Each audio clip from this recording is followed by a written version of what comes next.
So let's get started. Hi, everyone. This is one of my favorite days of every month here in the Rising Tide community. To start off, I want to welcome you. As we said, it's our global virtual Tuesdays Together webinar. I'm Wendy Zook. I am part of the Rising Tide Society's community team. I work directly with our Rising Tide regional chapters and leaders. I offer support and guidance in those groups and communities. Hopefully, you all belong to one of your local chapters. For those of you who are new, the Rising Tide is a community of small business owners, independent freelancers, service providers, creative entrepreneurs who unite in the spirit of community over competition. We have hundreds of local chapters led by extraordinary volunteer co-leaders and chairs, like Brittanny, who co-leads our Rhode Island chapter. We have a Facebook group that has more than 70,000 community members. We have educational resources that are released almost daily, including blog posts, webinars, templates, monthly downloadable guides, and more, completely free for our community. Rising Tide believes an empowered creative economy will change the world, truly. By elevating the voices of independent small business owners, sharing their stories, and building a thriving community, we can support you in your pursuit of a sustainable livelihood. In 2020, when coronavirus shut down our in-person meetings, we decided to take our monthly meetup online. And with an overwhelmingly positive response, we've continued to do it again and again, providing an accessible educational event every month, just like this one. Today, we are excited to welcome Brittanny Taylor as our guest expert, helping us all know what it means to achieve or at least strive for a good work-life integration. We're not going to say balance, right, Brittanny? Absolutely, right. Before I go into a full introduction, I want to make sure you know that we run a little contest when we host these events. And today there's actually 2 giveaways. To say thank you for joining us live and to add some excitement to the day, we are giving away a $50 Amex gift card to an attendee. Just tag Rising Tide Society, me, Ms. Wendy Zook, and Brittanny, Brittanny, that's 2 T's, 2 N's, on Instagram stories while you're tuning in. You can share how you're watching or listening, a new learning, a quotable moment. And this is amazing and a new addition. Brittanny is gifting one live guest today with a free 60-minute empowerment coaching session. You're going to want this. Just tag away. Get ready. Just tag all of us in your shares. Watch your DMs by the end of the day, and you'll see if you are one of our lucky winners. You may also notice pop-up info on our monthly guides and how to find a Rising Tide chapter near you. We can't wait for you to find your safe space and your supportive community. Please take advantage of our chat and the Q&A section. Brittanny will be answering questions at the end of her presentation. But now let's get started. Do you have a person in your life who is always evolving, always reinventing themselves, always growing, always inspiring you? Well, at least for me and a lot of people I know, Brittanny Taylor is one of those people. Brittanny provides a holistic and realistic point of view for the intuitive, imaginative, and wannabe efficient human. She's a photographer, content creator, empowerment coach. We're going to keep going here. Tarot reader, yoga instructor, and podcast co-host. Yes, she says she does too many things. Her purpose is to help people find their mind, body, soul connection. It's hard out there, so she says, let's try to have a good time while we're on this earth, right? You might also recognize Brittanny as one of our incredible co-leaders. Like I said, she's over in Rhode Island, and she leads with another co-leader, Christy. Shout out to the Rhode Island chapter. Today, Brittanny will be sharing why the idea of a work-life integration is important to her and should be important to all of us, plus tips on creating the best situation for you. You'll walk away with inspiration and some solid tips on improving your boundaries, balance, and how to have an active role in your own life. Now that was a lot. I'm going to get going. Brittanny, it's all yours. Thank you so much for joining. Thanks for having me. Hey, everyone. Let me know how you feeling in the chats. Feeling good. Let me get my slides up while we're here. So let me know how your day's been going in the chats. All right. like I see my slides, but how do I get to my slides? So many familiar names in the chat too. That's so exciting that you're here. All right. All right, found it. Here we go. Okay. So everyone, I'm Brittany. I'm Brittany Taylor. You can call me BT. I'm born and raised in Providence, Rhode Island. I definitely appreciate when speakers do land acknowledgments, but I asked Wendy, I was like, I don't know what I should do because when people ask me, like, if am I from this area, my family has been traced back to the 1500s in Rhode Island and Massachusetts. So I'm very much from New England. I am on Wabanog and Narragansett. Indigenous person. So this is very much my land. All right. So I was pretty surprised when I was asked to, hey, Pearl, to lead this conversation because like I do too many things, and you're going to see that on the next slide. So I'm Brittany. I believe you deserve to live a beautiful, divine life and to do your sacred work. And I hope to be the guide that will lead you there. So, as you heard, I'm a lifestyle photographer. It also means branding, weddings, boudoir, everything. I'm a coach, I'm a tarot reader, I'm a yoga instructor, I'm a podcaster. And on top of that, this next slide, here are all the other obligations I've had while running my own small business for the past 13 years. So, as you can see, I've done a lot of things. Some standout ones, again, co-leader of Rising Tide Rhode Island. Shout out to Christy. I've co-owned a branding agency while I ran my own business. I've been on the board of a few nonprofits. I girlfriend dog mom. If the dogs start barking, it's because my chihuahuas want to be involved. And most importantly, Animal Crossing resident representative. That's a very important role to me. So yes, as you see, I do a lot of things at K Taylor. Yeah, I'm glad you feel seen by this because sometimes we just end up doing a lot of stuff. So, does this make me an expert? I'm just your buddy who always has too many projects going on all the time. Yes, I've managed to not run away, go off the grid. So, I think I have a few things to share here. So, this is a great time to say that our time together is going to be spent without judgment or any attachment to how your life situation is going on right now. You don't have to criticize yourself on things you think you could have done better or the moments that you felt completely overwhelmed to the point of maybe acting out or just feeling like you're not living in alignment with your values. It's totally okay. You can set that stuff aside for this hour and just be open to learning. Some of these lessons may not apply to you, or they may all apply to you, and that's okay. Just find what applies for your work and life as it is now, but don't completely throw it away. Because as seasons change in our lives, you may go back to some of these lessons later on. Yes, all right. So drop a yes in the chat if you believe you have created a good work life balance. Let me know.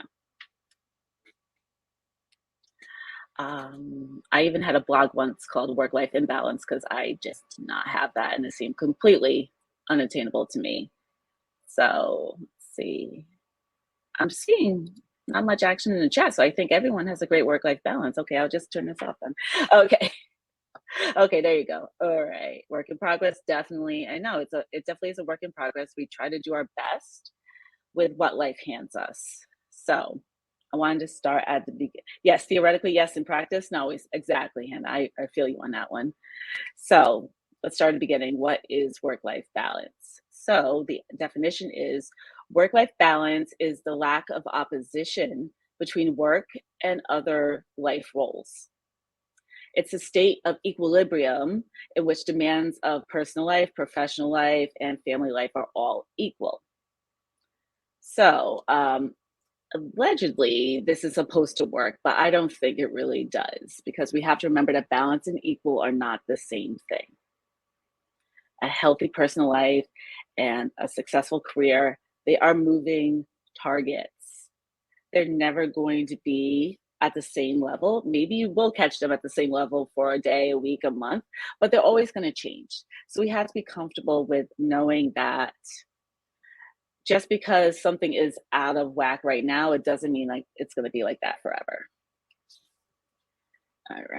Yeah, so let's move on because I want to talk about the history of work-life balance. And this is not a new concept at all. I actually want to pause this and talk about something else I learned from my friend Aaliyah, who's in the chat, about the history of New Year's resolutions.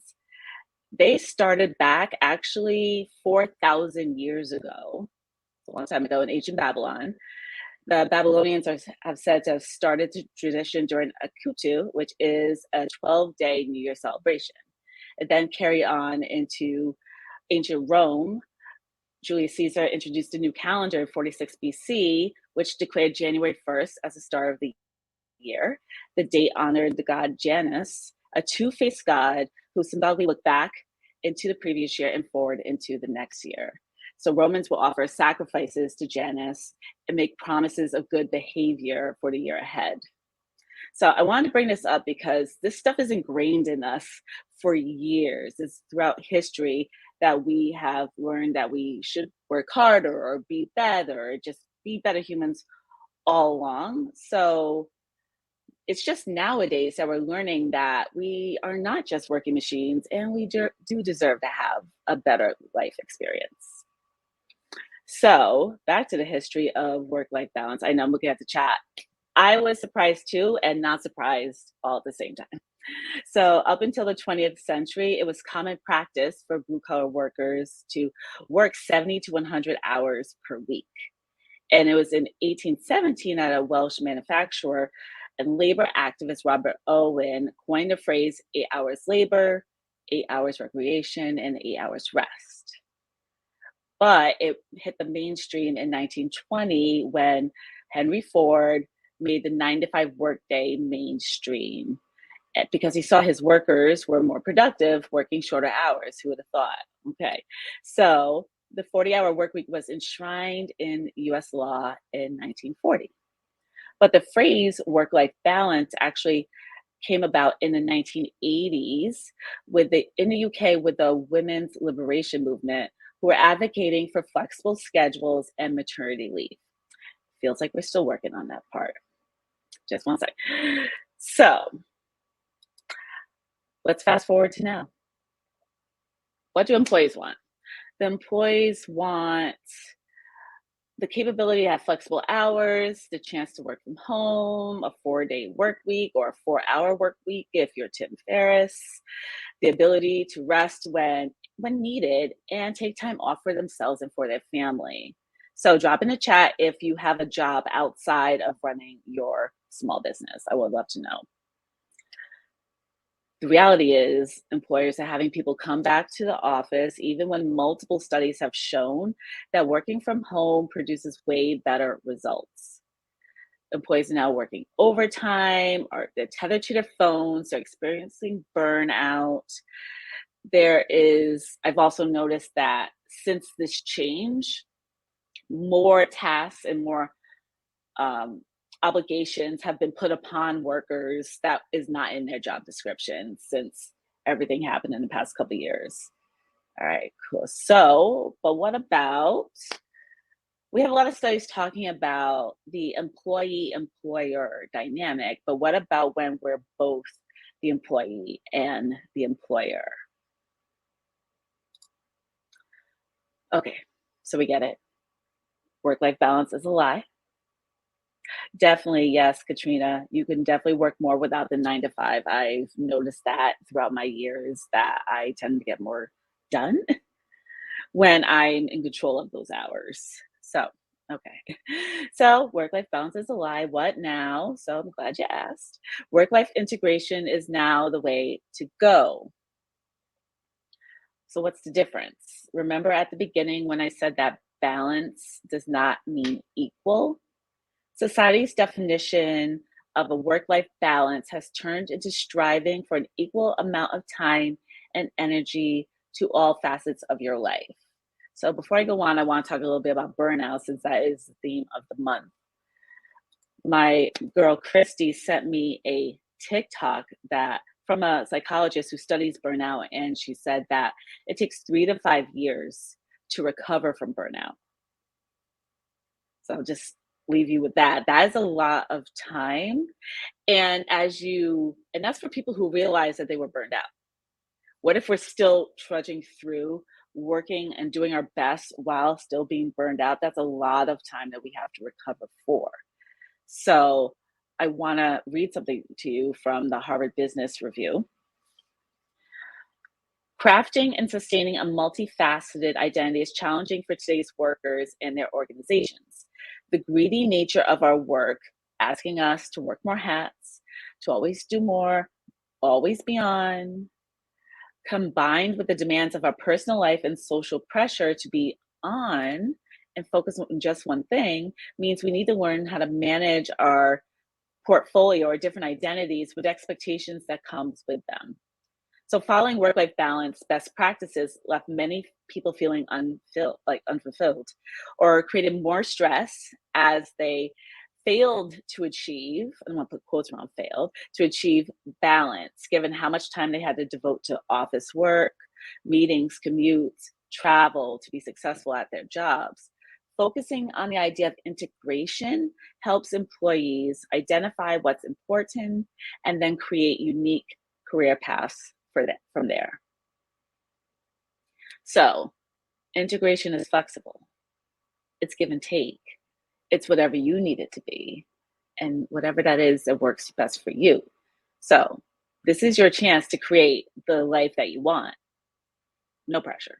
But I know it doesn't sound intense or overwhelming at all. But just like any big undertaking, we have to start at the very beginning. No article with all the tips will do anything if we don't know the root of our personal issue. So I think I skipped something. Let me go back a little bit. I want you to, okay, maybe I'm getting ahead of myself now. Okay, so here we go. So you have an activity right now. Your needs matter too. So I'm not going to go any further in this presentation until you say in the chat that, yes, my needs matter. I tend to get some fight about this when I talk about it. So I want to hear it in the chat. My needs matter. Thank you, Wendy. Yes. So it's not just okay, but it's imperative to name your needs to yourself and others. Also, know that there's a difference between essential and priority. I love what I'm seeing in the chat. We are in the era of everything being our priority. So if everything's a priority, nothing's a priority. So there's only one priority, and it's you. So remember that, my friends. So I even put an asterisk there because anytime I speak about honoring your needs, I will get at least a couple DMs from people fighting me that their needs do not matter because there are other things that are way more important. First off, that's not true. But we're going to get to that in the next slide. So what I want you to do is think about the essentials instead. These are the things that are of utmost importance to you. So figure out your essentials. What matters to you inside and outside of work? So your homework, if you have a pen and paper nearby right now, whatever's coming to your brain, write down your essentials outside of work, because that's the stuff that gets forgotten. I want you to write down your essentials outside of work you want to do, but can never find time to do. And if you could think of something right away, feel free to share it in the chat. I would love to see it. Yes, we tell ourselves a lot of lies and a lot of stories to convince ourselves to just keep plowing on and get through the day. But by the end of this, I hope everyone's going to realize how important you are to the bigger picture here. So yes, time outside is so important, Andrea. Creative projects while a career purpose, just for fun. Exactly. Recently I started painting. Can I paint? Sure, everyone can paint. Can I paint? No, but it's fun. DNA with hubby, absolutely. So keep dropping them in the chat. In the meantime, I'm going to share some hard truths with you. So if I got people riled up before, I really get them with this one. So, but I feel like this is a good crowd. So we're all on the same page here. We all know to put our mask on first. You will be useless if you burn yourself out.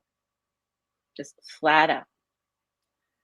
You have to take care of yourself first. even if it is 5 minutes hiding in the bathroom to put AirPods on and meditate and hide from these kids. You have to put yourself first. Also, a big one, playing the save the day person is a losing game that we all lose. A lot of that is directed towards me because I was that person. I was the savior for everyone for years, and people knew it too. So they always knew to reach out to me when they needed someone to take pictures at the last minute or edit something or just be there. I was always that person. Yes, Natalie, ditch the cape, burn it. I'm an Aries, so let's just count how many times I say set something on fire. Do not set something on fire safely. Okay. Anyway, so just let it let it go, the idea that we have to save the day, and we're gonna talk more about that later on. I'm setting yourself up for later slides. It's easy. Yes, Wendy, I'm always talking about you. You're always on my mind, Wendy. Love you. So it's easy to blame the company you work for on disrespecting your personal time.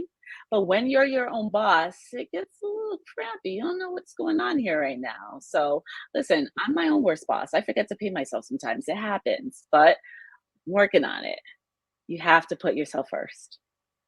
Before, during, and after working hours, you must remember that you're a person first. You're not a robot.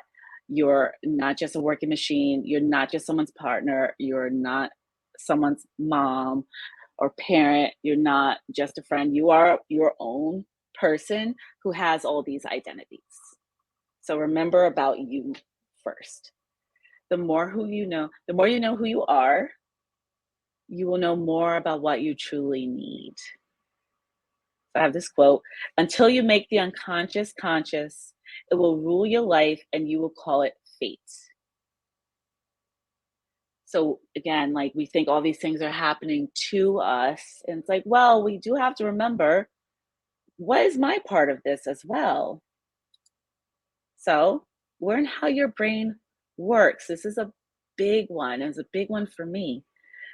The standard productivity tips do not account for neurodivergent brains. From ADHD to depression or anxiety, these tips could stress us out way more than help. And this is a big one, especially for me, because last October I was diagnosed with all these things and a few more things.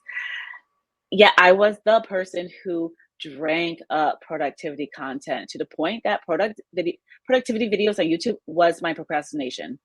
Like that was my thing. So I found the tips to be helpful, but they weren't really sustainable for the long term because I didn't fully know how my brain worked. So I would be remiss if I did not talk about how hard it can be to get mental health care. So I live in the US and I went from years of not having insurance to then having insurance, which covered absolutely nothing. I get it. It can be a really hard time getting the mental health care that you need. So if you're having a hard time, I feel you. I really do. I suggest Googling or asking around and seeing what free or low cost options there are out there.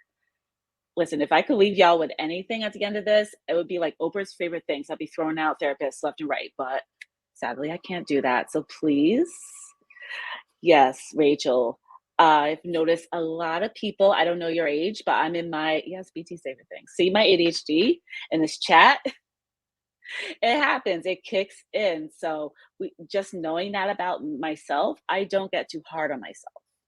That's a little side note I want to give to my other squiggly brains or ADHD people out there. It can be very hard to obviously focus. So you get hard, like down on yourself because of it. It's okay. Someone once asked me, how do I focus on so many things? And I said, I don't. I just don't get mad at myself about it. My brain will jump around. This chat is going to distract me all day, but it's okay. I'm not going to get upset about it. It's just a fact. It's just knowledge. So, one more thing about your brain is, do you know if you have a fixed or growth mindset? If you think that you'll never be able to show up for all of your obligations, it sounds like a fixed mindset. A growth mindset allows room for curiosity.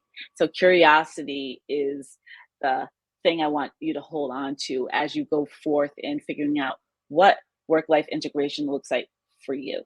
So definitely read this book, Mindset. It is amazing. If you want to catch up on Dr. Carol Dweck, she has an amazing TED Talk as well about this, which I watched the TED Talk and immediately bought the book. And it's such an amazing book. So it is required reading. Read it. Hit me up on Instagram. Let me know how you loved it. Okay. We're all on the same page here, so I feel pretty good. But again, sometimes I get people booing me at this part. You have way more agency than you'd like to admit. It's easy to put the blame on everyone else for their contributions to the imbalance, or you may be blaming yourself. But either way, blame is getting us nowhere. So just like the keep, set the blame aside. We don't need it. Get it out of here. So yeah, life is hard. People are annoying. Don't turn on the news. Don't do it. So it is very hard to feel like you have any control, but my loves, you do. You chose to be here right now. If you're watching a replay, you chose to watch this replay. You have so much agency in your life. So even when it feels like so much is out of control, there's still so much in your power. You are not powerless. You may feel trapped. You may even feel stuck, but you are not powerless. I want to read what Taylor says. I'm literally building a community for people who want to focus together, and so many folks have ADHD. Really refreshing to be around so many folks listening to their brains. I think I also lost a thought along the way is I've found that so many people in their late 30s have been diagnosed. I may have said that before, but I want to say it again. So if you're feeling like a little squiggly brains, my friend Michelle Pelzon uses that term lovingly, look into it. It's all good. So you have more homework coming up. Screenshot this because this is an activity for later. I want you to pull out your physical, digital, mental calendar. If you're only running on a mental calendar, I would suggest getting a physical or digital calendar and take a look at the free time you do have. So that list that we made before, schedule in the time to do everything you wrote down. Find it, even if it is 8 weeks from now, you found the time, it's on your calendar. Also schedule in time for vegging out. So there's a huge difference between binging Netflix when you're avoiding obligations and binging Netflix after getting your tasks done for the day. So my personal example is I love YouTube a lot. I would rather watch YouTube than actual TV shows or movies. I also love Animal Crossing. I definitely do not deprive myself of either. But I know in my body the difference between intentional time off of work or watching 20 YouTube videos in a row because I'm avoiding all the stuff on my to-do list. So you feel it in your brain, you feel it in your body, kind of like, that's not so great. I feel the task taunting me, the to-do list in the other room just like calling my name. So take intentional time off. So when you get back to work, you're fulfilled, you feel renewed, but make sure you're making time for it. It's just as important as all the other things on your to-do list. Yes, Katrina, maybe that's the problem. I binge while working. Sometimes what I do, if you're a YouTube person like me, is there's definitely some other small business owners that I follow online. So I'll put their videos up that I want to catch up with. So they're working, I'm working. If you know me, you know I love a co-working session. So it's kind of like my way of having some background noise, but still productive. See, I put quotes around that because I still know me. So try that out if that works for you. This is a big one. I don't think people talk about a lot is, do the people in your life actually know what you do? My aunt used to ask me all the time. She probably asked me this like in the past 6 months, actually. Like, what was my plan for my career in the future? And I was like, yeah, I own a whole business. So there's that. Some people just will not get it, and that's okay. So if you work for yourself, you most likely had that conversation with a family member or friend who has no idea what you do, expect you to be free all the time to hang out. Especially, let alone, do you make money from what you do? I still get questioned that by family, so it's okay. Here's another activity for you. So screenshot this. I want you to ask your family or your friends what you do as a job and what a work day looks like for you.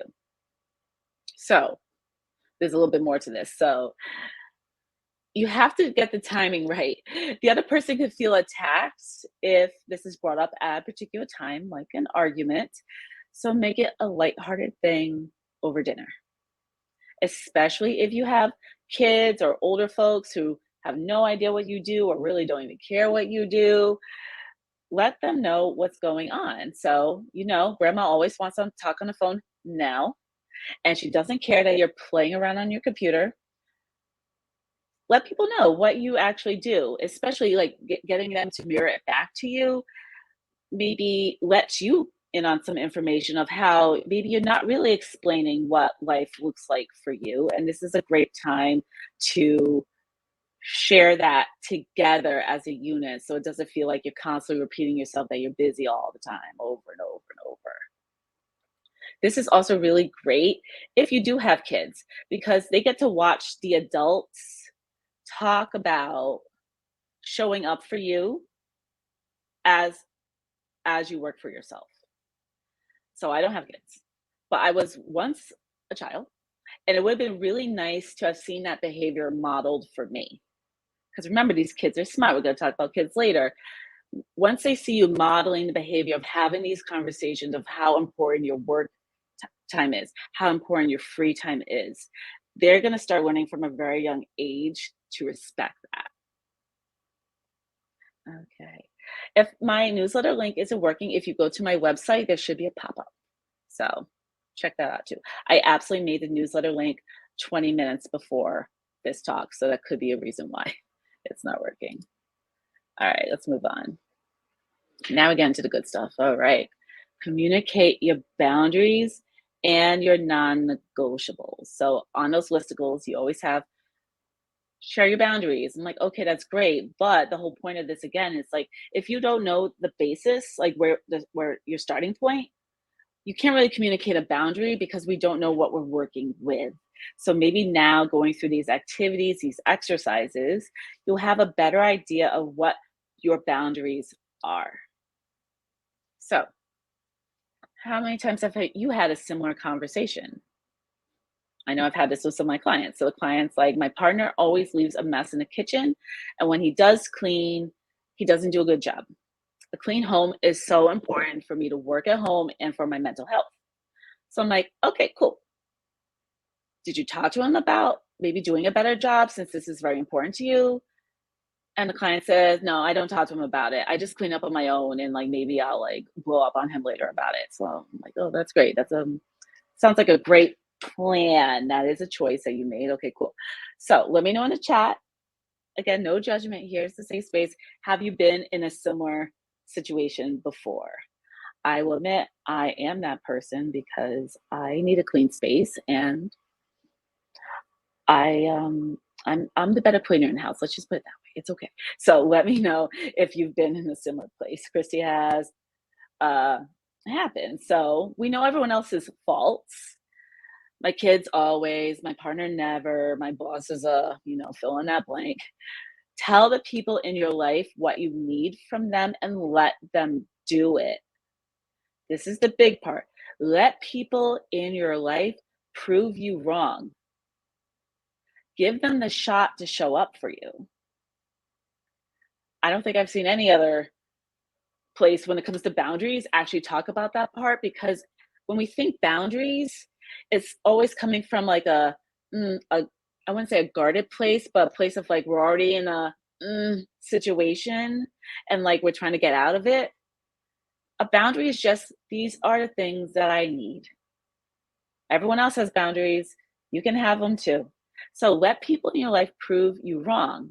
Because again, I could think, oh, I'm working and I hear the cleaning and I'm going to have to clean up afterwards. I'm like, no. Instead, he's doing a great job in there. And then there it goes. It goes out of my brain. I could get back to work. So much of our time is spent worrying about what someone else is doing or wishing someone was doing something differently or getting preemptively mad. I used to be a preemptively mad person. I love that I'm saying used to, I still am. I'm working on it. I'm also a work in progress. So instead of always going there, let them prove you wrong. Yes, let them show up for you. It has taken me a while to learn that might not be a quick process either. They may need their own time to learn how to show up. Absolutely, Giselle. We're going to talk about that again in the next slide. So, yeah, communicating over and over and over and over and over is frustrating. It is soul crushing. It is a buzzkill. You do want to maybe act out in a way that's not in your integrity, and that's okay. You're seen, you're honored. It's a valid feeling.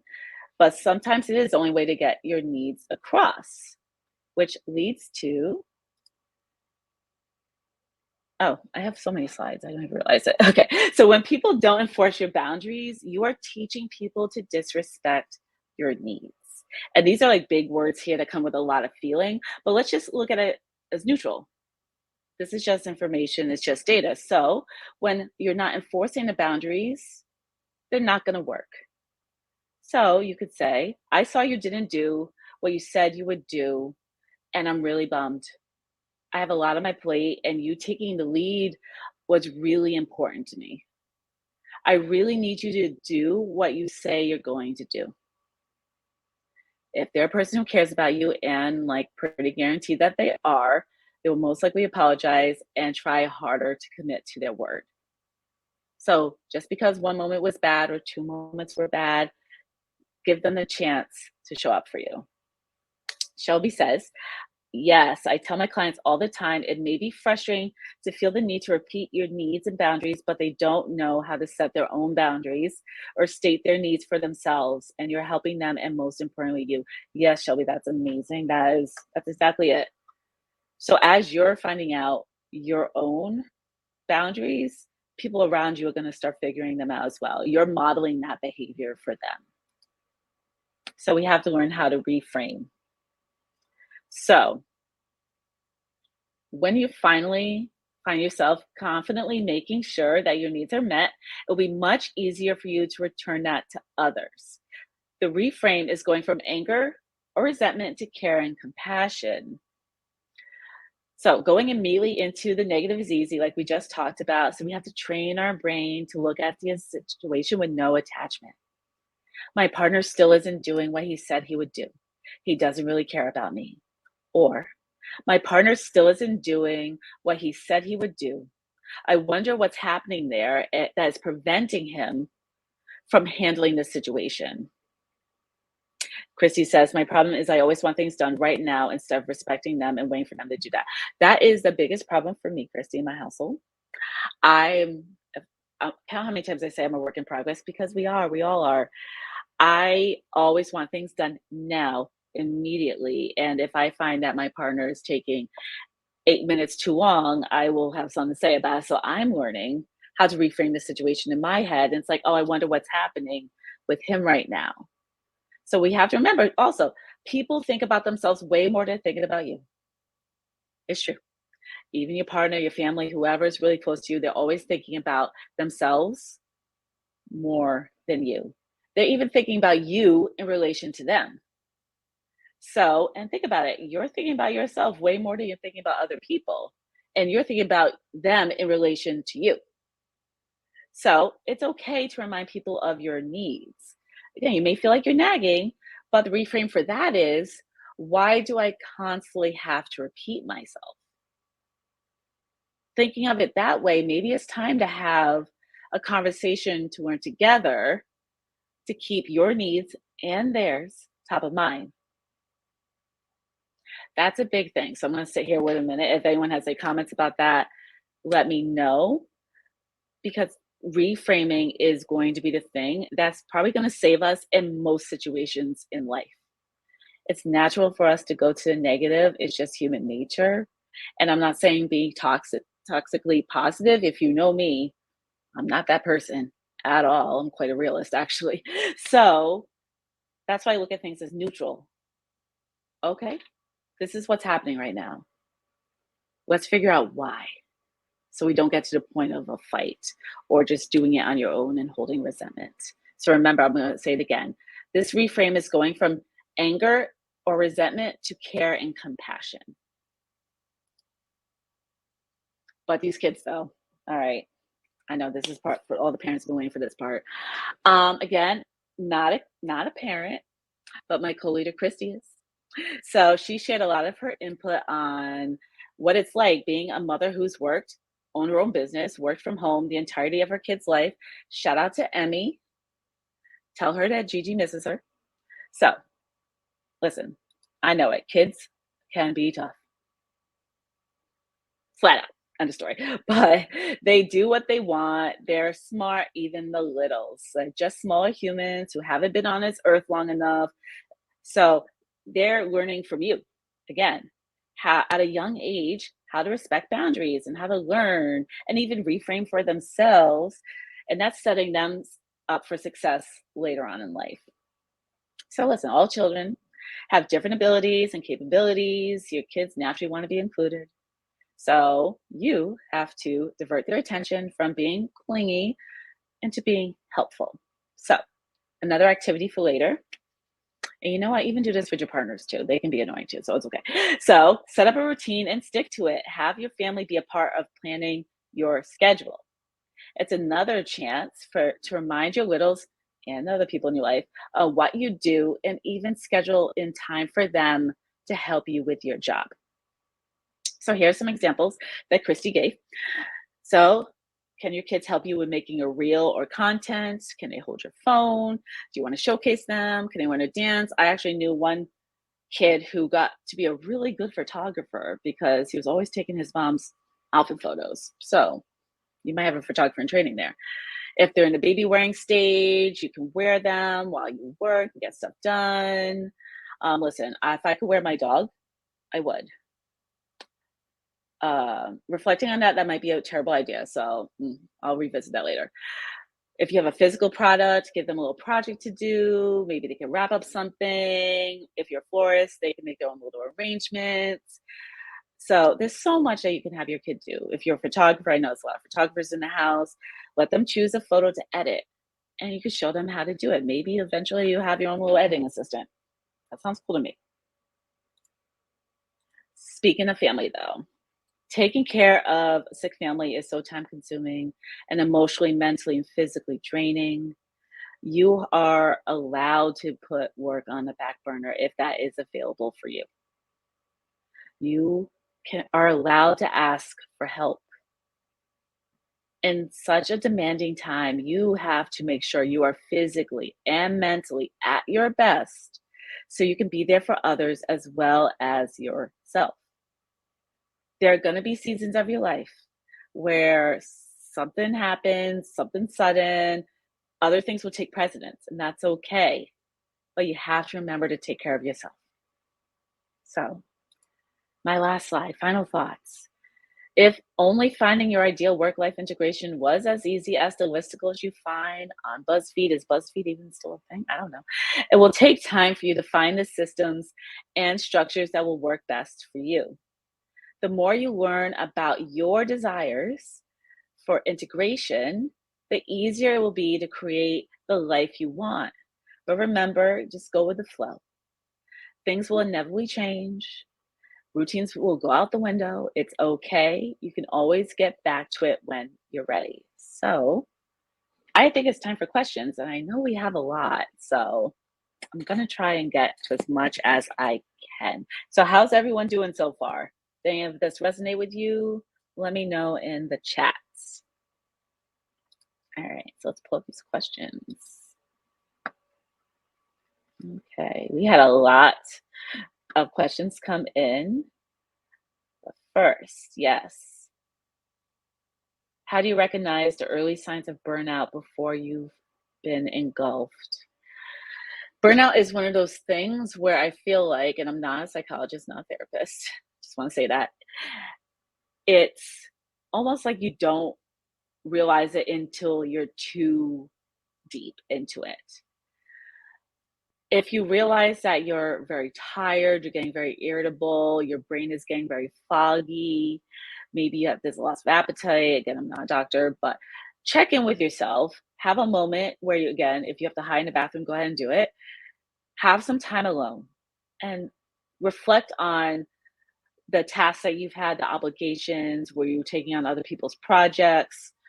What has life been looking like for you lately or even the past couple of years? Maybe you'll realize that you're burned out at that point. And honestly, that is the biggest step is just knowing that you're there. You can then go from there. So, all right, next question. We have advice on boundary setting for us that work from home. So, to talk about that. Also, due to my work, company, and industry, I'm pretty much on call always. I've yet to come up with a solution to beat the phone ringing at the butt crack of dawn, waking me up. So it puts her in put out fires mode. Hmm. I truly want to begin my day doing the things that I want, breathing, stretching, having a tea, a walk, some free writing. Do I just need to get up at 5 a.m.? Anyway, any suggestions appreciated. Okay, I unless you want to get up at 5 a.m., you can. I'm also trying to figure out how to get out of this slideshow. Okay. Work with me, please. Okay, I think I just did it. Okay, cool. I'm back. All right. I would say that is tough. First thing I would say is understand that this is just a season of your life. You hopefully will not be on call forever. So figure out the time that works for you where you could sneak things in. So I love a morning routine, but sometimes that looks like it's an afternoon routine or a really long night routine. If there is a certain time period that you can designate for you, and again, it doesn't have to be at 6 a.m. This happens. Just like in the evening when I'm done, I can do all the things that are on my desired night routine menu. If it is taking a hot shower, if it's journaling, reading, whatever it looks like for you, maybe it's more of a nighttime thing than a morning thing. I know nowadays everyone's like, get your morning routine. That's the most important time for you. But again, that may not be work best for you. Know what time of the day you're at your peak. I know for me, my peak is in the morning. So I try to schedule everything that I want to do first thing. That doesn't work for everyone. So if you're watching this, I would love to know more about you. If you want to, if you're here in the chat, you can drop more information or you can send me a DM or send me an email. I would love to hear more about you. So I did see in the chat how to do a burnout. So once you find you have burnout, basically we go to the start of what I was talking about, which is okay, learn what your needs are. That's basically when I say go from there, go right back to the beginning of this presentation. It's like, okay, this is information. I'm burned out. What do I do? Figure out what your needs are. Figure out what boundaries you need to set. Maybe you need to seek a professional, and that's great too. That's why I brought up having knowing how your brain works. Because I would love to give you, again, that cookie cutter. This is how you're going to get rid of burnout. I would be a millionaire if that's the case. I am not that. So you have to take that time to dive deep into yourself to figure out what works best for you. Because remember, your needs matter first. It's not what my needs are or anyone else's. You have to figure out what works best for you. Okay. So let's see another question. Okay. All right. So we have any input on managing relationships as an entrepreneur? Sure. So of course we have work and life. We want to talk about your life.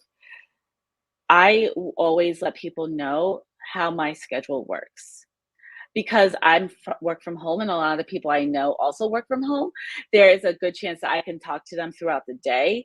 But about 8 years ago, all of my friends had 9 to 5 jobs. So when I was free, or available to talk on the phone, they weren't. So I let them know, like, hey, I'm not ignoring you, but every time I reach out, you're at work. So let me know when you're available because I want to make sure that we still have relationships with each other and still have time together. But we actually need to know what our schedules are so we can talk with each other. Also, It's another thing if you're maybe in a relationship or dating, having designated nights to spend with your people.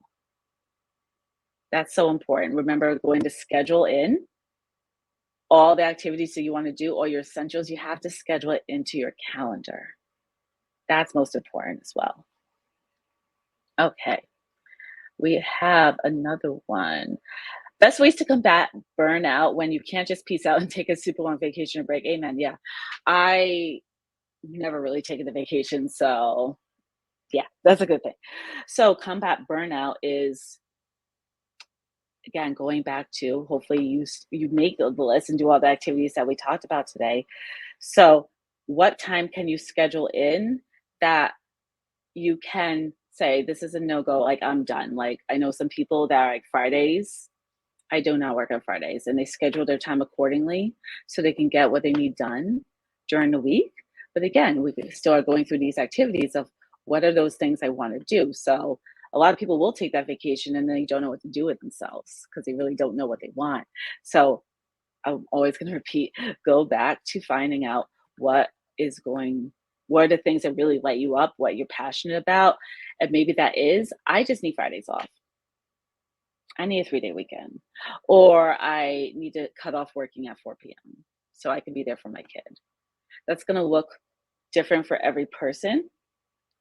So the thing with burnout, again, I want to go back to what that psychologist said. It takes 3 to 5 years to recover from it. So it's active steps, it's daily steps. And some days aren't always going to be as ideal as others, and that's okay. I'd rather you take that as information of, okay, when this certain aspect of life turns up, I start to go back and feel a little frazzled or a little squiggly brained or just completely overwhelmed.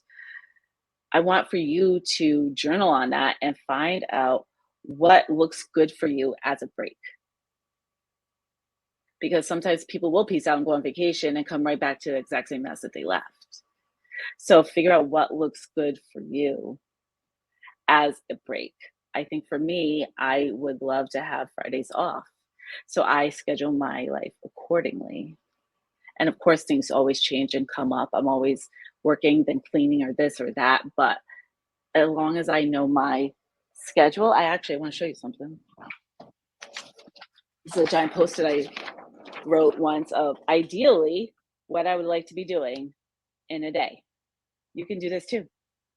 So do I wake up at 6 a.m.? Nah, barely. But these are some of the things I could be doing then. And this is my morning peak.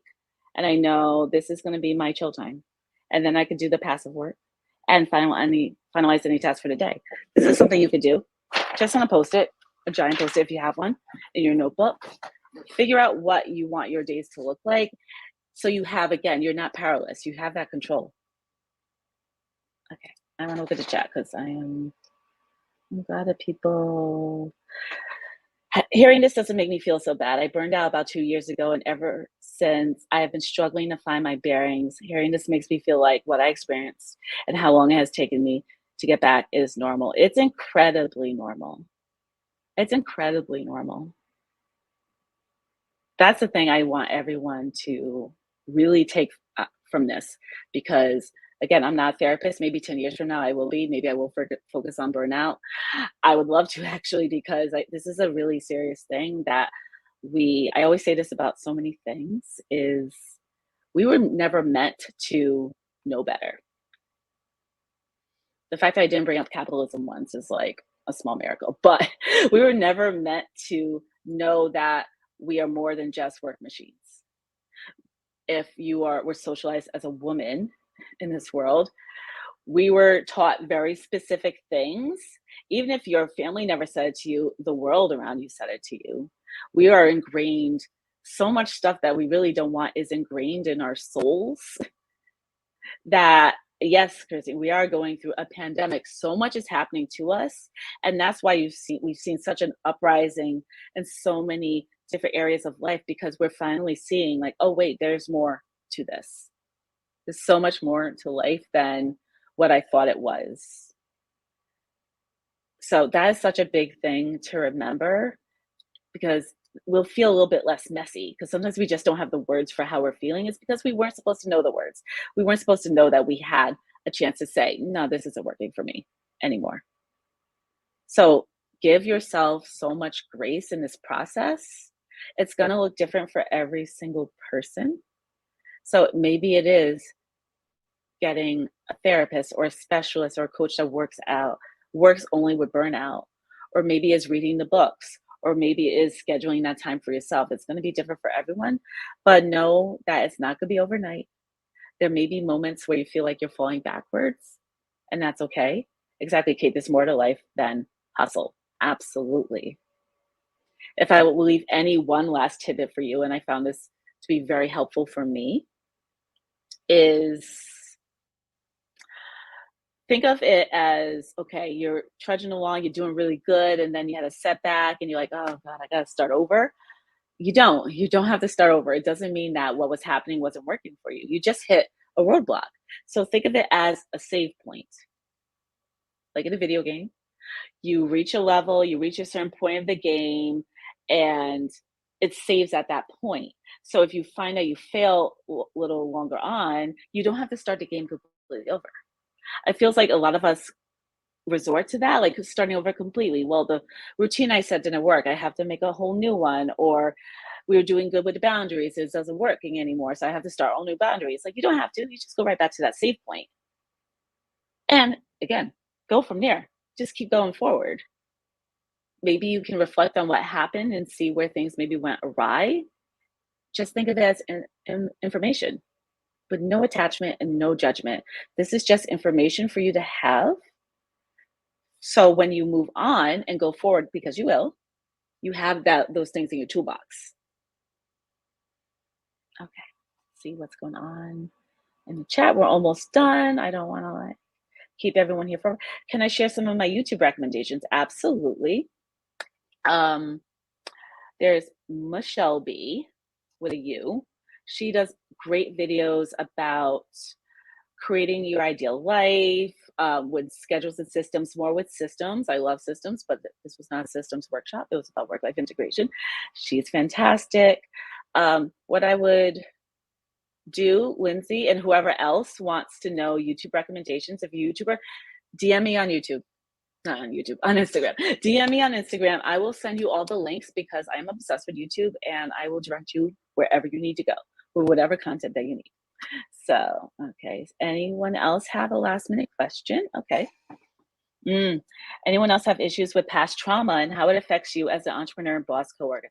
Yes, absolutely. So, in my list of diagnoses, I was also diagnosed with PTSD, and finding that out in the age of 38 of 13 years of working for myself, I started to notice where some of those traumas were popping up in my life.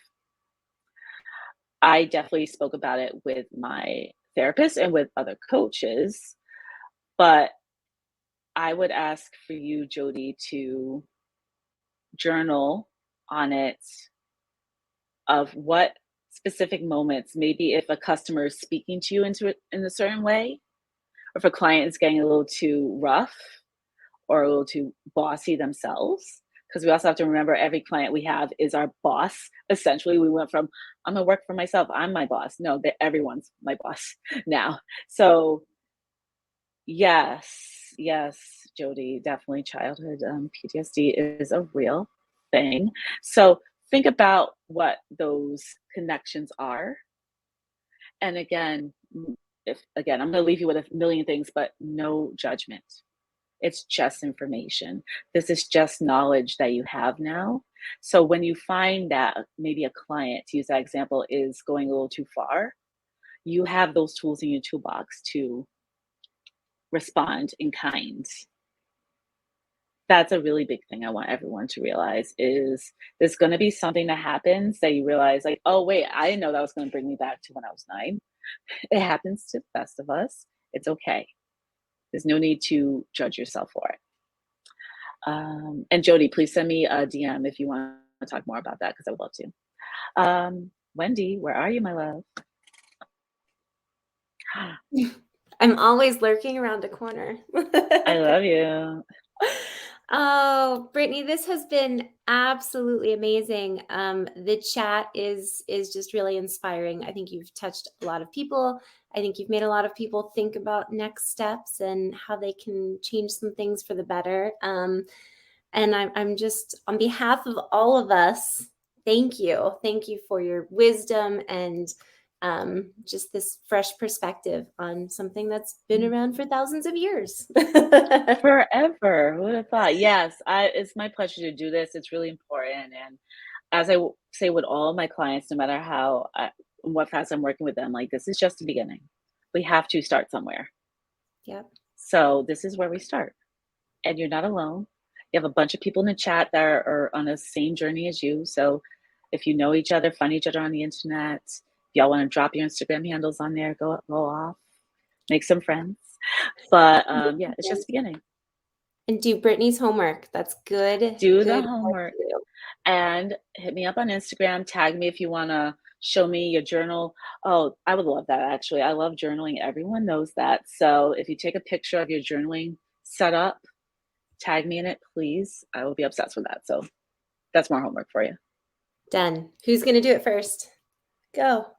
Go, Kirsty. Thank you all so much. Thank you for attending. And Brittany, thank you again for leading us on this talk today. And let's keep the conversation going online. Mhm.